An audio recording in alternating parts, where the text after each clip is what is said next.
Welcome back to Let's Talk to Animals, the podcast all species can enjoy together. My name is Shannon Cutts. I am an animal sensitive and intuitive, a Reiki master practitioner, and an animal communication teacher with animallovelanguages.com. And for our purposes here today, I am also your friendly neighborhood hostess and guide through the wild, wise, and wonderful world of interspecies communication. Call me crazy, but I truly believe that animal communication has the power to save, heal, and restore our planet for all species to enjoy and share. When we learn to communicate with one another, we begin to realize we are so much more alike than different. We care about each other. We become friends. On this podcast, we talk about what the animals have to say and share, and why our pets truly are our partners, empathic friends, and teachers. I am so glad you have joined us here for this fresh new episode of Let's Talk to Animals. So let's dive in.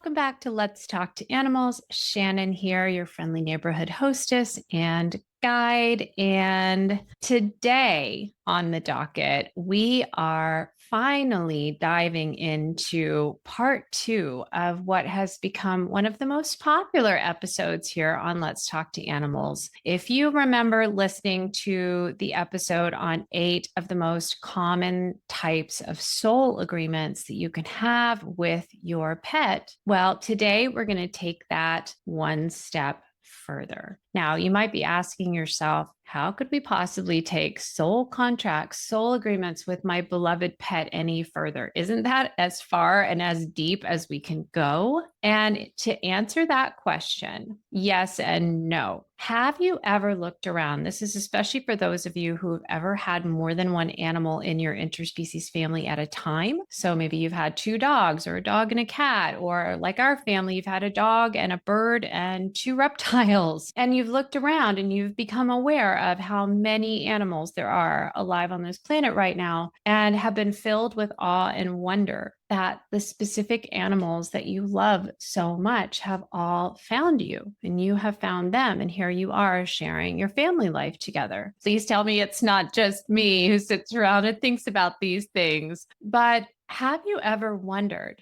do those animals that are in your interspecies family, in your pet family, do they share soul agreements with one another? If it's such a miracle that you and your pet found one another, could it perhaps be that it's equally miraculous that the animals in your family have all come together with one another? Now, for those of you who have booked pet sessions with me, or you're currently sorting through interspecies family issues, let's just call them, areas where maybe you're seeing some reactivity or some timidity or some separation anxiety or some aggression or some behaviors between the animals in your family that indicate that all is not well, that all is not super duper happy, shiny, friendly feelings between the 2 animals, well, we're going to unpack that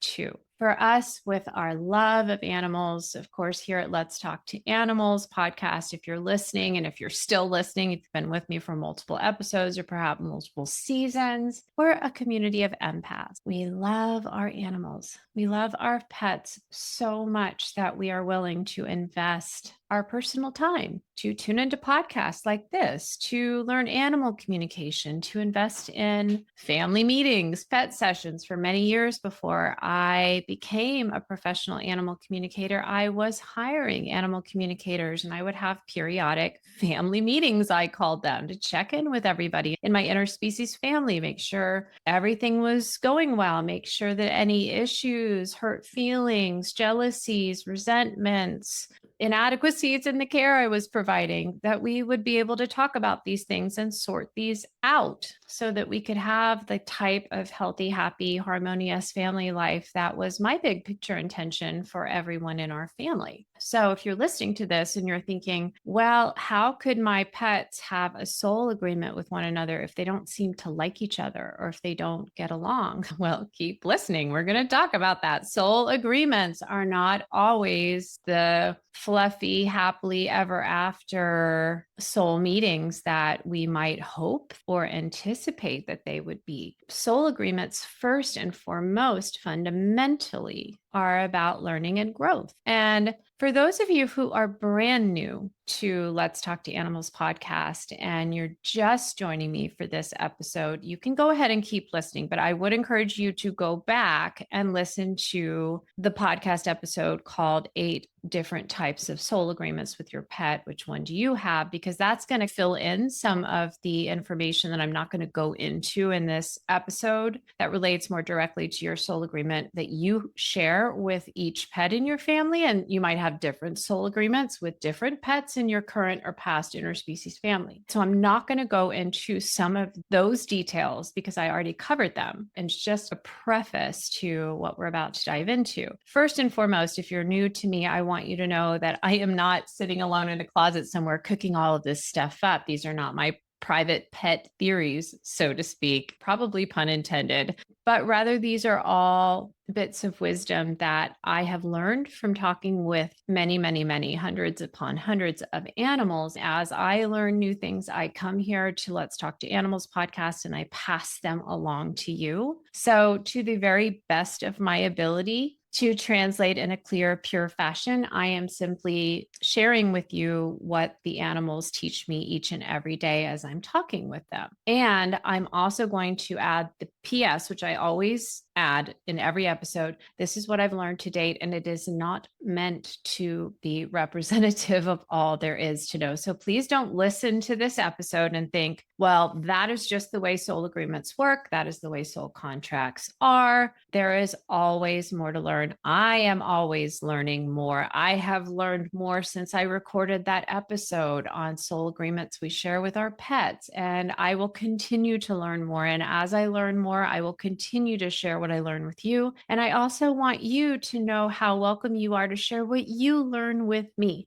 So we are learning and growing together. And the reason I want to preface everything else we're going to talk about with that statement is because another key tidbit of information, wisdom that the animals have shared with me is that nobody comes into a physical incarnation here in what they call Earth School, into what they call these spacesuits, these physical bodies. Nobody comes here without at least 2 primary agenda items. One is we have something to learn, and 2 is that we have something to teach. And so when we're looking at a soul agreement, a connection that we share with another being, we're looking at teaching them something and we're looking at learning something from them. And we're looking at that being a 2-way street. So your pet is here in your life to teach you something, and you are in your pet's life to teach them something. Your pet is in your life to learn something from you, and you are in your pet's life so that you can learn something from them. And all of this, as I mentioned, I go into it a little bit more detail in the prequel, if you will, to this episode. These soul agreements are created at the energetic level, at the light body level. So when we're in the etheric or the soul space, and they activate when we enter these bodies and we meet when we're both in a physical body. And that's how the soul agreement activates. And that's the moment when you point and you say, I'll take that one, or you see a photo continually scrolling on your social feed and something in your heart reaches out and you go down to the shelter to meet that animal, or you're looking at breeder websites and one particular animal, their story just speaks to you in a way that no story has ever spoken to you before, and you just feel compelled to reach out. So that's how soul agreements typically activate, and there's all different flavors of that. But what we're going to look at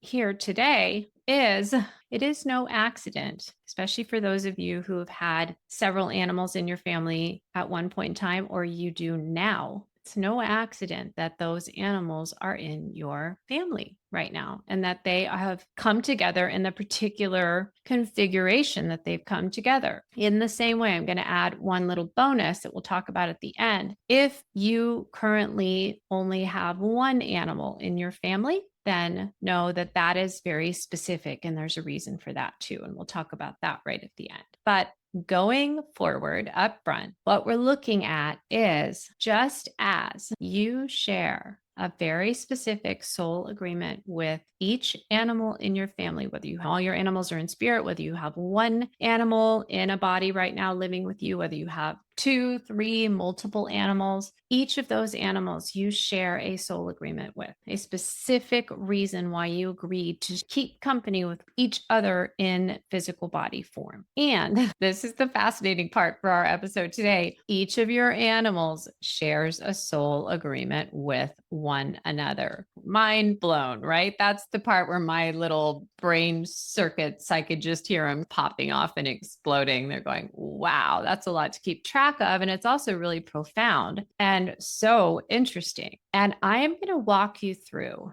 8 of the most common types of soul agreements that your animals may share with one another, as well as some of the major lessons that those soul agreements have, both to teach each animal and also as a form of instruction and learning and ongoing evolution for you. So there are all kinds of interconnections, but each animal retains free agency over their life path, the reasons why they come here, the strengths that they bring into their physical bodies, the wisdom, the lessons they have to teach, the particular qualities that are emphasized, what they have to offer and to give, as well as what we might call their challenges or their weaknesses or their sensitivities, the areas that they've come to evolve through, to work on, to grow through, to unfold,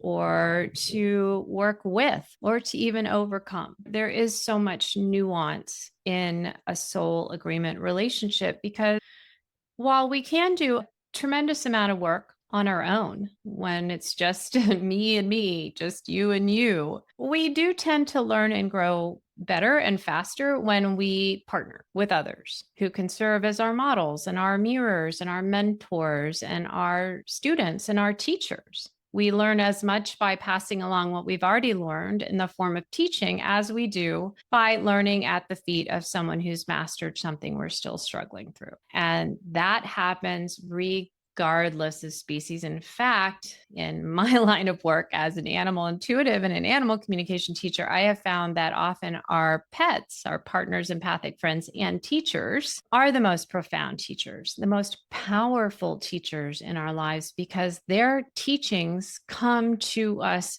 in such a pure form without a shred of condescension or jealousy or judgment or neediness. So we can receive the opportunity to learn very open-heartedly without fearfulness, without self-guarding or even self-judgment. So this is another reason why interspecies family life is so powerful, so important, and for many of us, probably for you as well, definitely for me, but for you as well, if you're listening to a podcast called Let's Talk to Animals, it's not optional. If you really want to be your best self, having an animal teacher in your life it's an experience not to be missed and offers a level of learning that is really unmatched because of that unconditional love element. So let's get started and take a look at the first of the major 8 types of soul agreements that your animals can share together. And as I mentioned, there's going to be a bonus number 9 that we'll talk about as well at the end. But number 1 is, and this might surprise you, but it's all around us. You'll probably start seeing it all around you after we talk about it, but it is the romantic partner. The easiest place to see this is when we look at perhaps a breeder situation or even a backyard breeder situation where 2 animals mate and have young, they have puppies, kittens, chicks, they have little baby turtles. That is an example of the romantic partnership soul agreement that 2 animals might share together. Now, having that soul agreement, it doesn't always look like ours. We're not necessarily putting a ring on it, so to speak, but to be quite honest and fair to our own species, we have a lot of what we'd call flyby matings in our species too. So having a soul agreement to have a romantic encounter or entanglement, it isn't always about a life of love and romance. It can be simply functional to bring other souls into the world. All those little puppies and kittens and turtles and birds, they need to come through and get their bodies in some way. And so this can be a more functional type of soul agreement than we might expect. But having said that, if you have animals in your family who exhibit romantic tendencies towards one another, even if maybe they're fixed, maybe they are a matched pair for breeding purposes, or maybe they just have that energy about them where they are so loving with one another and they're just joined at the hip, and it's got the specific flavor of I love you so much. And if you've ever found yourself getting a little jealous, those two animals, and wondering or feeling like you're in a triangle or you're the third wheel, this is a flashing light bulb moment that your two pets might share soulmate partnership, soul agreement with a romantic flavor towards one another. And again, this can be somewhat functional. It might be an oops moment. I spoke with a pet parent a couple weeks ago whose dog had gotten pregnant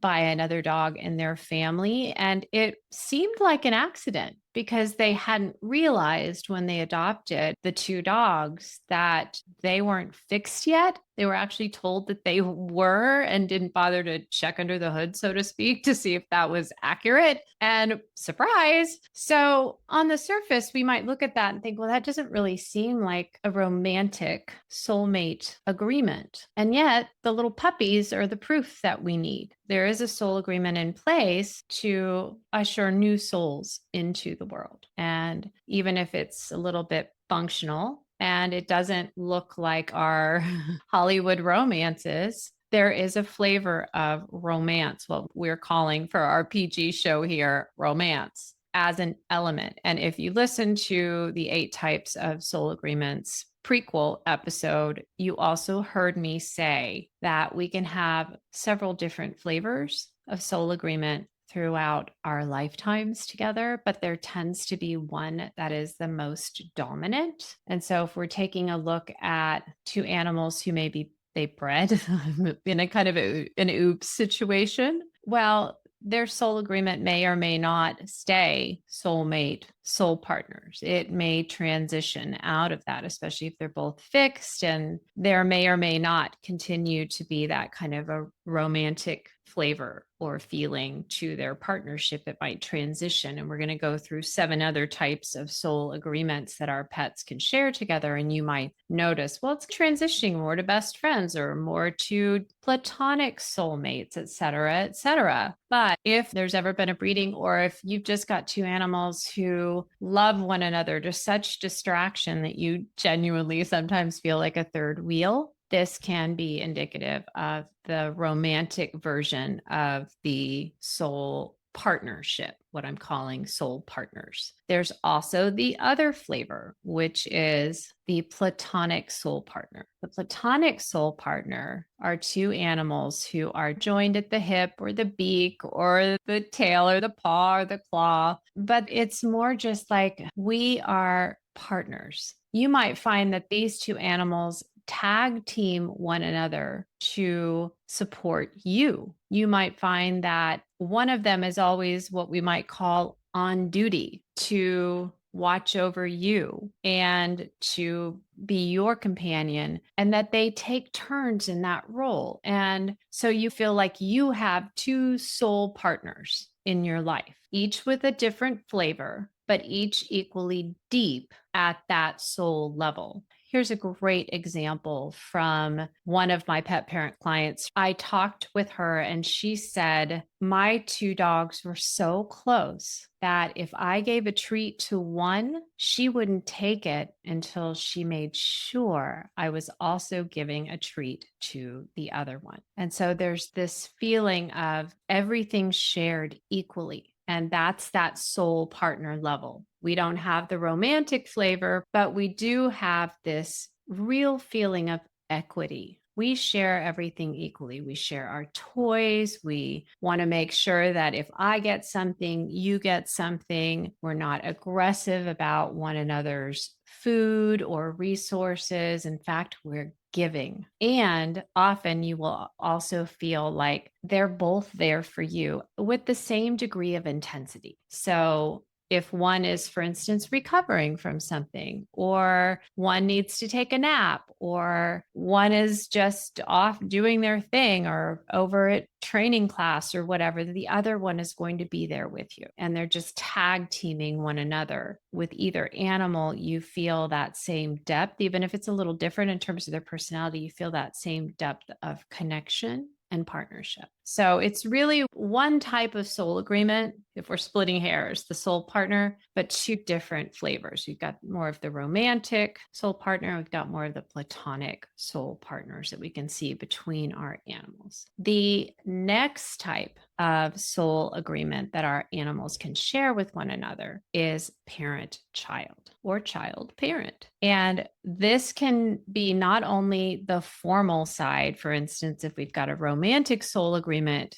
going on, and then we have a continuation with a different animal in the family. Let's say two animals have mated and had puppies or kittens or birds, and then we see the parenting happen. So that's the unfoldment of a soul contract with a different animal. But we can also see this soul agreement between two animals. For instance, a few weeks ago, I was talking with a pet parent and she had an elderly cat. And then they adopted a very young cat. And the older cat took the young cat under her wing, or under her paw is probably a better analogy. And it was like this young cat, barely out of kittenhood, became her kitten, her child. And sometimes we'll see that it's not always about chronological age. It can just be about temperament and personality and need. Sometimes we can see this even between animals of different species. And we might see a dog adopt a cat. Sometimes you see that in your social feeds where the heading is something like unlikely animal friends. And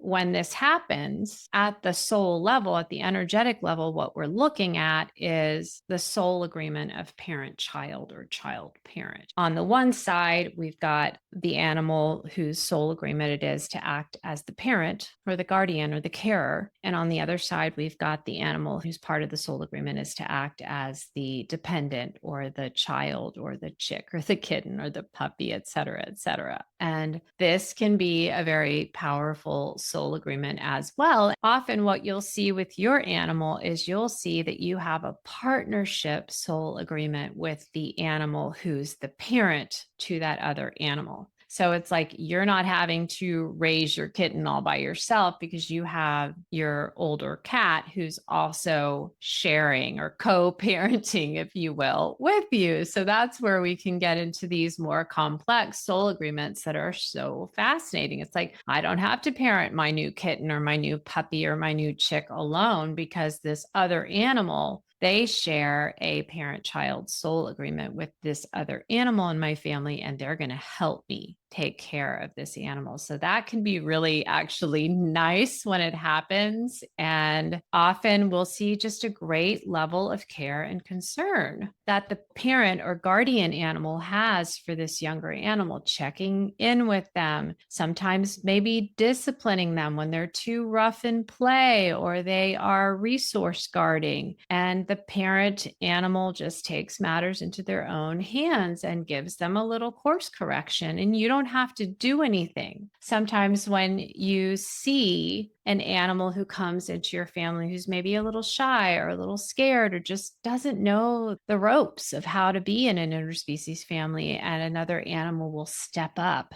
and take the lead, that's a soul agreement between those two animals activating. Now, where this can go a little haywire is when we humans adopt an animal or we bring an animal into our family who's having trouble adjusting, and we think, I know what I'll do. I'll get another animal, and that other animal can teach this animal what I don't know how to teach them. And as you might imagine, and especially if you've ever fallen prey to this great idea of your non-intuitive left brain thinking mind, well, you know how well that tends to go. And it does prompt a fair number of requests for animal communication sessions on my end. And often what we discover is those two animals don't have a soul agreement of parent-child, and they're not able to fulfill on your hopes. So we have to do a little course correction and find some other ways of working through this mismatch in what we hope would happen and the type of soul agreement that those two animals actually have. And they do have one. Anytime an animal wanders into your world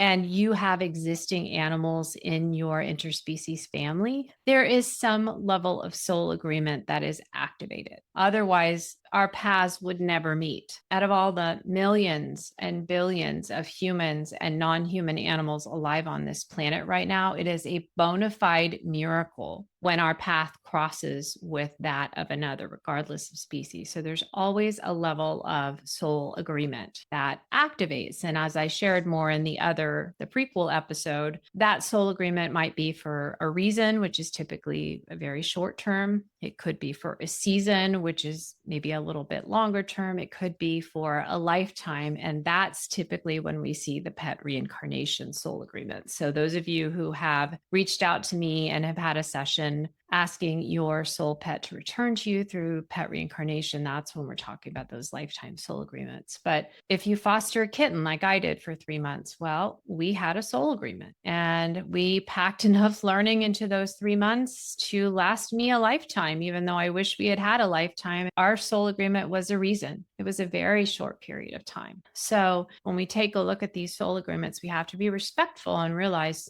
there's always a soul agreement activating, but we can't place our own human expectations on the nature of that soul agreement or the length of it. We also can't try to tell ourselves there is no soul agreement, because there is. Otherwise, our paths would never have crossed. Instead, it's so vital to just do what I teach all of my beginning animal communication students. Just notice, wonder, get curious, and see what unfolds. And trust your intuition about it. The next type of soul agreement that our animals often share with one another, there's 3 types. I'm going to go through 3 different types, but they all share a flavor of similarity. The first one is siblings. Now, siblings can mean genetic. For instance, one of my mom's best friends recently adopted 2 sibling puppies. So they're genetic, biological siblings, and they also act like siblings. So sometimes they argue, sometimes they share. They have the same mom and dad. They've inherited similar DNA. So they have the sibling soul agreement on every level. We see it in their DNA. We see it in their behavior towards one another. Sometimes they're 2 peas in a pod, and sometimes they need a timeout from each other, and that's just normal. And like most siblings, that soul agreement can shift and evolve and change over the lifetime of the soul agreement. So animals that might be going through a little bit of resource guarding or not wanting to share when they're little, well, we might see that they work through that in a sibling soul agreement as they get older and they grow up. Or maybe they don't. And so just understanding that sibling soul agreement, often where we find it is where we've got at least one biological parent in common. That's one flavor. The second is what I call best friends. So maybe they're not biological siblings. Typically, these are not biological siblings, because the sibling soul agreement, when it's in that state of we're not just siblings, we're soul sisters or soul brothers or soul siblings, typically there's a genetic component. But often what we'll find is two animals who have no genetic relationship at all, they are simply inseparable. They love one another so much and they do not want to be parted. I see it a lot in certain animal species as well. There can be an ongoing soul agreement in very social species. For instance, sheep, they just don't do well. Goats, they don't do well alone. They really need to have another animal from their same species as a companion, as a best friend. Sometimes we'll see this soul agreement activate when there's a rescued animal. For instance, I have a pet parent client who had a very shy horse. And this horse just couldn't seem to transcend his past history of never really feeling like he was part of a family. And this happens with a lot of horses, especially in the working fields and the racing fields, as this horse had been, where they are periodically traded like so many playing cards every so often, and they just don't ever feel like they're able to put down any roots. And this is a highly social species that we're talking about. And when my pet parent client brought a second horse into her family, now, this doesn't always work, so don't think that it's an automatic solution. Oh, my horse is having trouble adjusting and calming down. I'll just go get another horse to be their best friend. No, it has to be the horse who has the soul agreement with your horse. It's just like that example of, well, I'll just get another animal to teach my rescue animal the rules of the road. That doesn't always work the way that we think it will and the way our best intentions are headed. But in this particular case, when she brought this second horse into the family, they just bonded. And the one horse who had such a calm disposition became literally this other horse's grounding rod. That was how he described himself to me. He said, I am this other horse's grounding rod.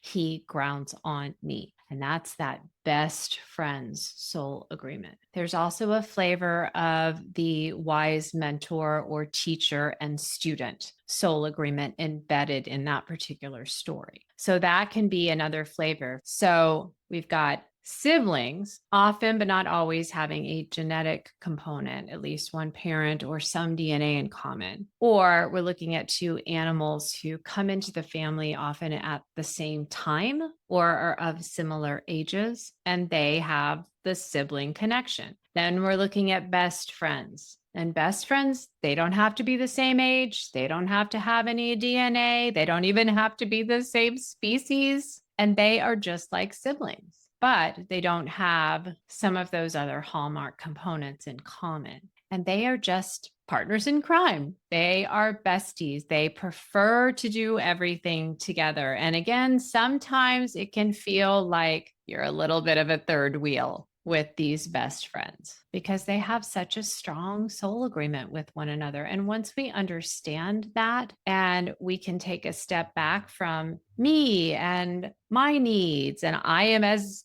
guilty of this as the next person. My tortoise Maltese is so in love with my cockatiel petal that it's like I'm not even in the room. In fact, she's so in love with my mother that it's the same. I'm not even in the room. So I can take a step back and say, it's not all about me. Yes, I have needs. We're wearing all these hats. We're financing this whole little family enterprise. We are taking care of them. We're serving them night and day, VIP maid service, all that good stuff. And so it can be a little jarring when they seem to prefer one another. But just understand you have this rare window into this secret life of our animals that so few humans ever even become aware of. And you have the great good fortune to give these two animals who are having such a good time with one another and are so enamored of one another and are just having such a blast together. You have created the safe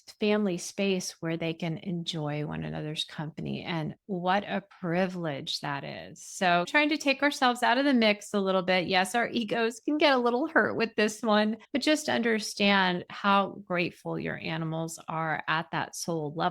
Because otherwise, with our top-down patriarchal approach, where our animals are having to give up 99% of their freedom and their autonomy and their power of choice to live in our world. The only way that these two animals are going to get to spend time together is by you choosing to create a safe family environment for them to meet and do that. So you are giving them a huge gift. And with all our animals give to us, isn't it wonderful to know we do have the ability to give back at that deep level? Now, the third flavor, if you will, of this type of soul agreement, which is really more equal, where we're looking at siblings, best friends, more of an equal partnership. There's a different energy to friendships or even siblings than something like romantic soulmates or platonic soulmates, or what I'm calling soul partners, or parent child, or wise mentor and student, or teacher and student. There's a little bit more energetic equality and individualism between siblings, best friends. And the third flavor is what I call acquaintances or casual friend. And it's like, well, when my bread is buttered on the side of being your friend, I'll be your friend, but we're just not taking it too seriously. So these animals probably get along. Maybe they have moments when they play well together and moments when they're just like, yeah, I take you or leave you. And it's mutual. That's the key here. It's mutual. So we don't have one who's just absolutely besotted with the other and follows them around. And the other one is just like, yeah, maybe, maybe not.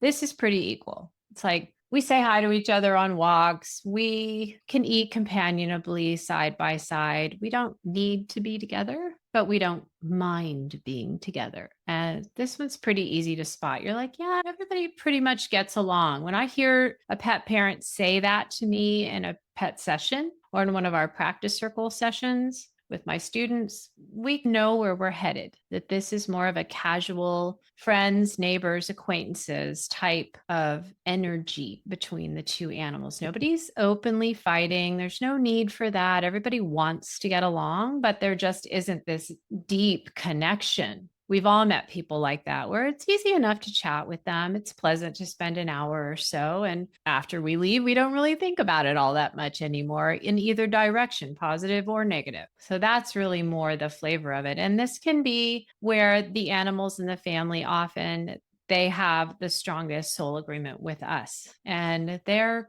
respectful and recognizing that everybody in the family is meant to be there and the desire is to get along, but they're not really there for one another. They're there for us. And so I would say that's pretty representative of my animal family right now. They're all here for me, and they're all powerful teachers in my animal communication learning journey, and definitely huge catalysts for the episodes that I share with you here through Let's Talk to Animals as well. Now, the seventh type of soul agreement. So far, we've gone through the romantic soul partner, the platonic soul partner, the parent child, or wise teacher and student, which I probably should unpack that a little bit more, but given the length of this episode, maybe we'll save that for another time. And then we've gone through the siblings, the best friends, and the casual friends, or what I'm calling friendly neighbors. And then we get to frenemies. And this is another one of those soul agreements that will frequently prompt requests for animal communication sessions for obvious reasons. It can be difficult to manage. So we're not just genial, friendly acquaintances. So this is the casual acquaintance where sometimes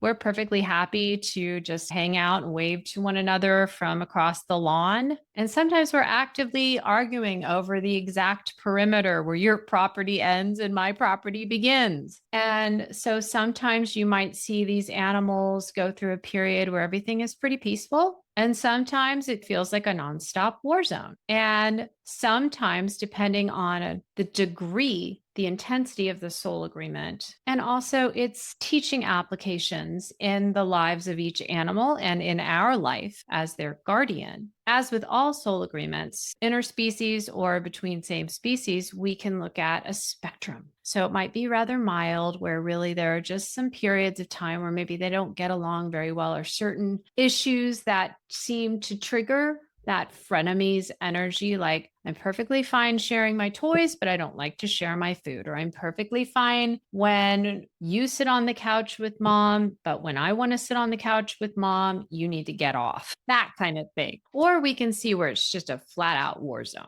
And so those are the bookends, if you will, from one extreme to the other. And we can see all different types of intensity levels in between. And the frenemies, typically, there's a lesson there. There's something that these animals are working out between themselves, and there's always something that we need to learn. And often, when we are able to learn the lesson, it really dials down the intensity of that soul agreement. It's heightened teaching moment for us when we attract animals into our interspecies family at the same time who have a frenemies soul agreement. It's like they're acting on a stage. There is something for us to learn. Typically, it's about how we manage our energy and even our relationships. And it can be a pretty challenging lesson for us to learn because when we have frenemies, sometimes there can be issues where it's a little bit dangerous. And so it really is a motivation to us to dig deep and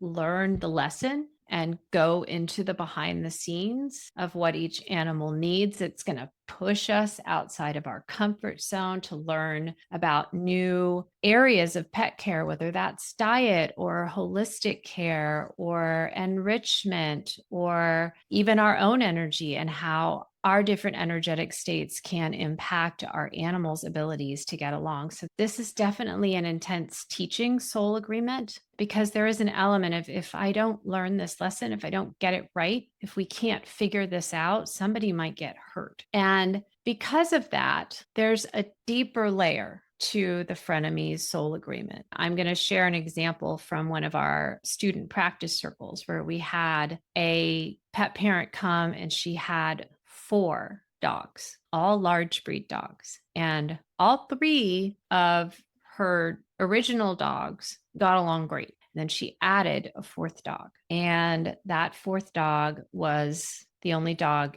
that was fixed in the pack. And one of the other dogs kept going after this dog who had to be fixed for medical reasons. And so we had this unfolding frenemies soul agreement that activated when this dog that was fixed came into the pack. And there was an element of necessity to working out the lesson. And I didn't get to follow that particular family all the way through all the iterations because that was a guest that we brought in for my students to practice talking with. And it was a very complicated case and very interesting. And hopefully they were able to find a good resolution. We're looking at a flow chart here where we start with the major categories of possible resolutions. And then we have to go into the nuances and all the different layers and the different options. And I don't know where their journey led them in this particular case, but that is a great example where you see one animal just sometimes they're friendly, sometimes they're not,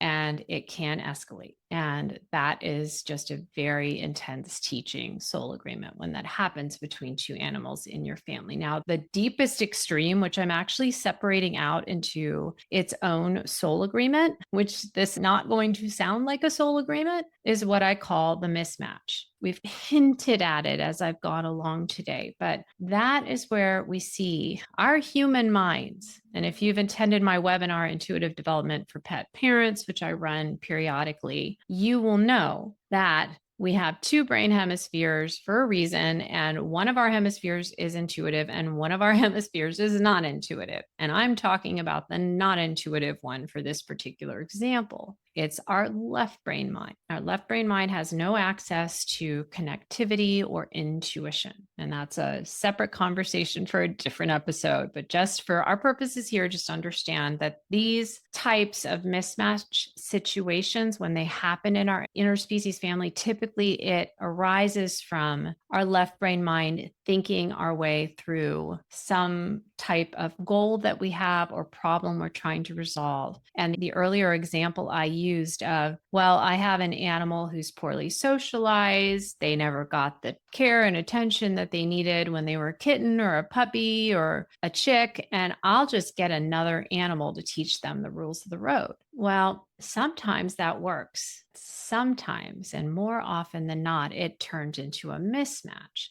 So this is where we're pulling together two animals whose only sole agreement with one another is what I'm calling the mismatch, which is basically we're not meant to be together. We don't mesh. We're oil and vinegar. We do not get along. And that is the nature of the soul agreement. There's as much of a reason for why me as a Homo sapien will never meet most of the other billions of people that are alive on this planet right now that are available to be met. And the mismatch is the soul agreement that is actually keeping our energies apart, making sure our paths don't cross because it's just not advantageous or as advantageous to each soul's goals for this physical incarnation to blend our energies in any way. So that mismatched soul agreement keeps us apart deliberately. And sometimes when our human left brain minds get in the mix, we will think our way and logic our way into adding animals into our existing interspecies family that have a mismatch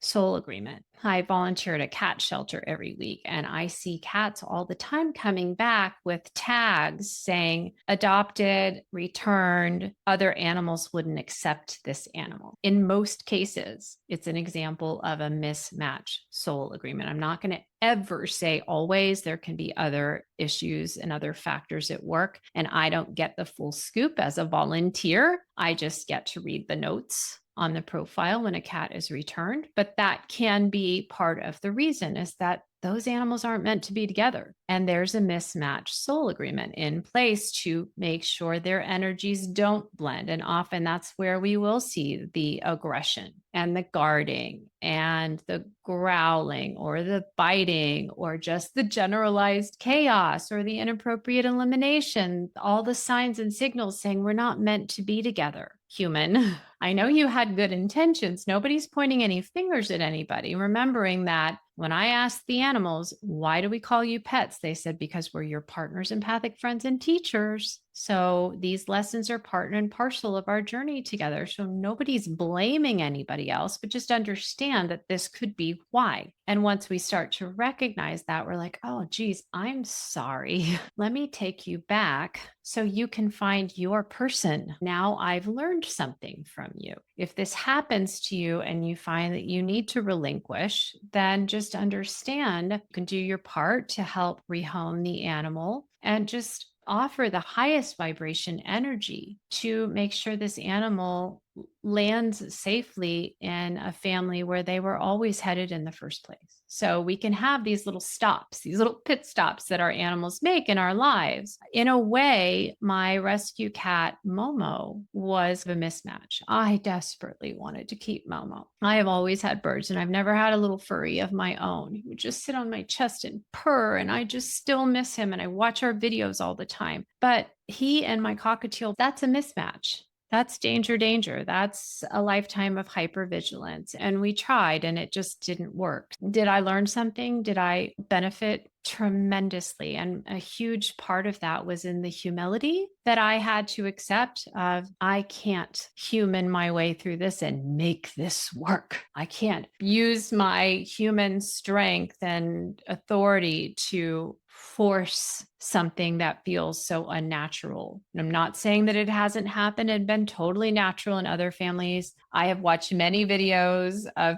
parrots and cats who seem to get along just fine, but it just didn't happen in our case. And there was nothing that I could do to use my human might and authority to create harmony where there wasn't any. So that's a very personal example of my experience with a mismatch soul agreement. There were other soul agreements. As I mentioned when we started this episode, that wasn't the only soul agreement at play. I had a very strong, wise teacher student soul agreement with Momo. and temporarily a parent-child soul agreement, since I found him as a tiny malnourished kitten who hadn't had food and water in several days in our garage. So there were many different flavors of soul agreement that were showing themselves, but primarily it was a mismatch. And now Momo is in a delightful situation. He was adopted with another kitten in a loving lifetime home. And so my part was just to guide him along his way. So if you're facing one of those situations, we can always have a session and talk with your animals and find out what is needed. But just understand there's never a call to judge yourself or condemn yourself. Just allow yourself to learn, because that's really the goal of a mismatch. And the true north in the situation is always in the direction of safety for all. So just if you need a little bit of a compass to help guide your path, just know that that's always going to be your true north. And if you want to schedule a session, we can definitely talk through it, but that will give you something to work with starting immediately, starting right now. Now, I promised you when I started this episode that I was going to talk to you about one additional type of soul agreement. Those of you who are listening and you only have one animal in your interspecies family. So maybe you have several humans and one cat or one dog or one bird or one turtle or one horse or one goat or one chicken or whomever from the non-human animal world has joined your family. And that might just represent your interspecies family right now, or maybe it's always been like that for you. For instance, for me, for many, many, many, many, many years, starting when I was age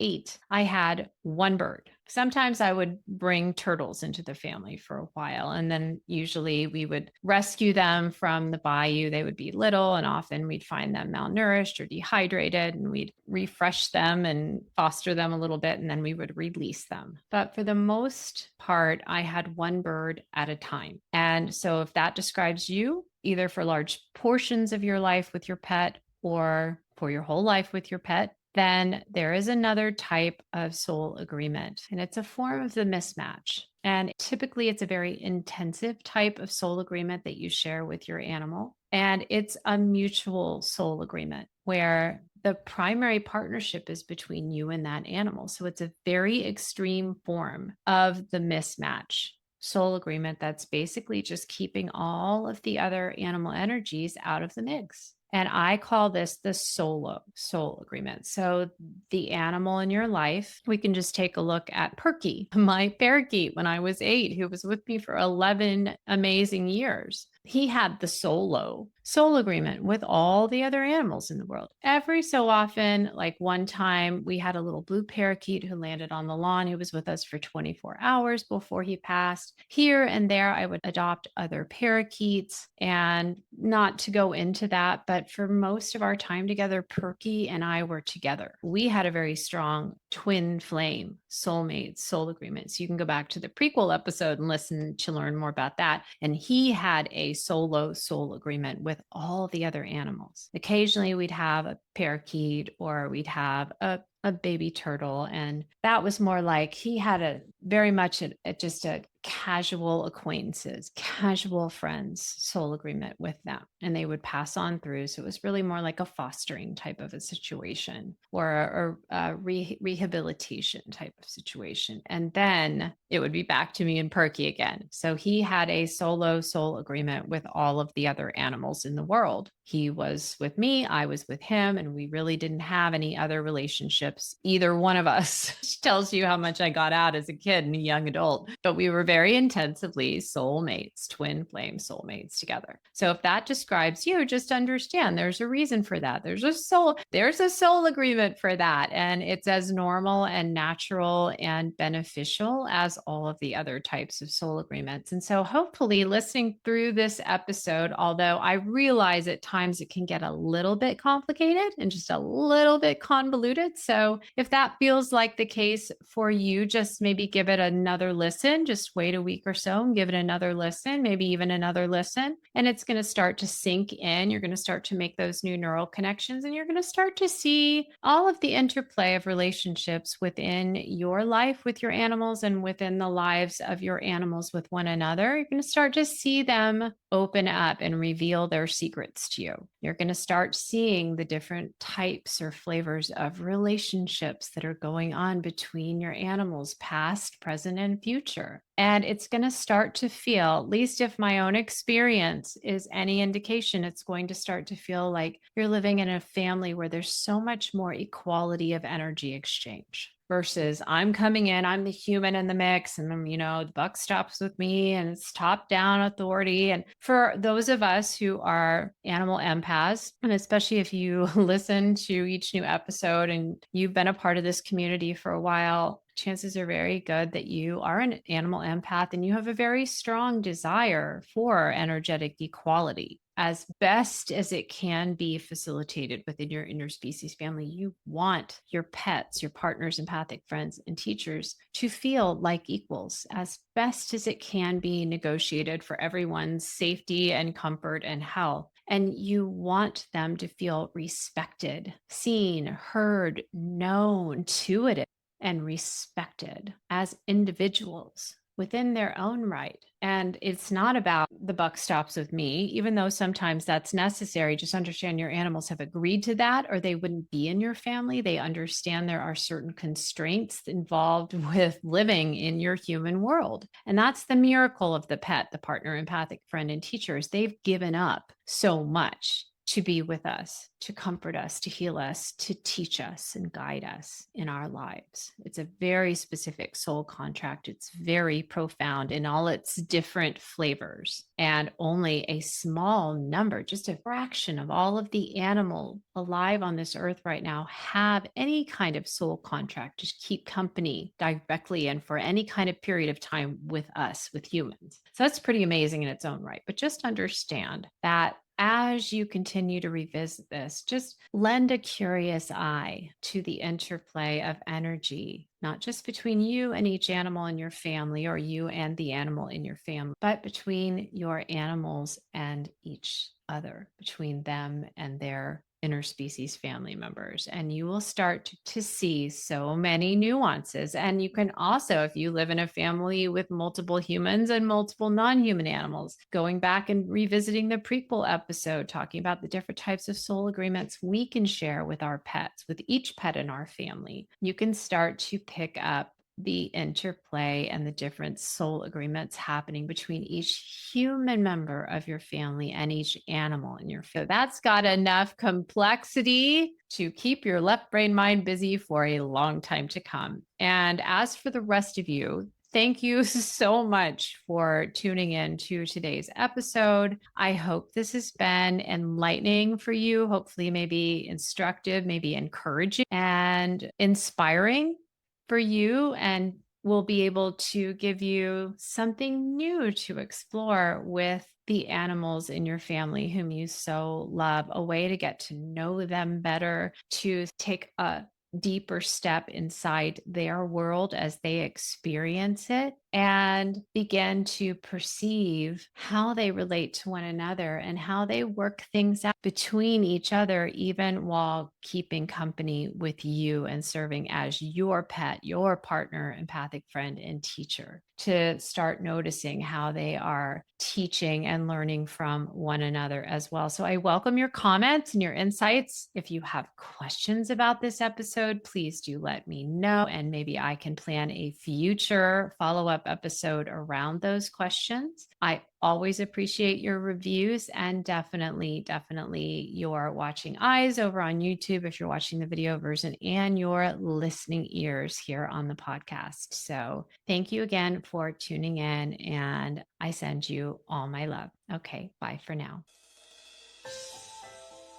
I have so enjoyed sharing this episode with you. If you're new to the Let's Talk to Animals community and you've enjoyed this episode, please do leave us a review on your favorite streaming service or drop a comment wherever you like to listen. I love to hear from you, and your feedback truly helps me shape future episodes based on your interests and needs. If you're not already in my weekly love letters community, head over to animallovelanguages.com to opt in. Your welcome email will include $25 off your first pet session with me, and you'll be the first to know when a new podcast episode drops. If you're interested in learning more about the work I do communicating with animals, offering pet Reiki, and teaching animal communication, please visit me at animallovelanguages.com. Click on Schedule for Pet Sessions and Programs for all the information about my new Animal Communication Adventure to Mastery student program and the live animal communication practice circle I run for student practitioners. And I look forward to welcoming you back here very soon for a fresh new episode of Let's Talk to Animals. Okay, all my love. Bye for now.